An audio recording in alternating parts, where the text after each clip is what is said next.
आकृत्यांची संख्या मोजणीचा हा जो घटक आहे का, डायरेक्ट उत्तर सांगतो तुम्हाला. किती माहिती का? उत्तर येतं याचं 32.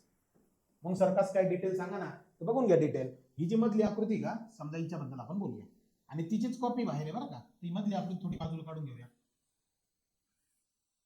चलो ओबड दोबड का व्हायना काढूया अशी बरं का, आणि हिचीच कॉपी बाहेर आहे. मग हिच्यात किती त्रिकोण आहेत तर बघा, नंबर देतो मी.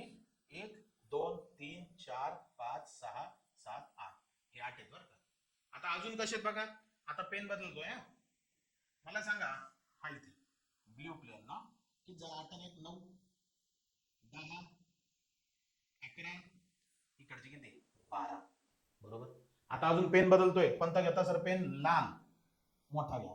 13, त्याचाच भाऊ घ्या. 14, त्याचाच भाऊ घ्या. 15, त्याचाच भाऊ घ्या. 16, म्हणजे टोटल किती त्रिकोण भाऊ? 16. मग काय रे, बहीण भाऊ आहे ना ते, मधला भाऊ 16, बाहेरची बहीण 16, 16 16 जुडवा, यानंतर किती 32, पर्याय कितवा? तिसरा. विद्यार्थी मित्रांनो, बुद्धिमत्तेत परफेक्ट व्हायचं तर आजच जॉईन करायची ही बॅच. बुद्धिमत्ता गर्दीतून वर्दी बॅच, स्पेशल पोलीस भरतीची बॅच आहे भाऊ. जायचंय प्ले स्टोर वरती कृष्णा डिडोर नावाचं ऍप्लिकेशन सर्च करायचंय, तिथं डायरेक्ट ही बॅच घेऊन टाकायचे. आणि हो, पुढचं उदाहरण सोडवायचं, उत्तर कमेंट करा, आवडलं तरच चॅनलला फॉलो करा, शेअर करा. खूप खूप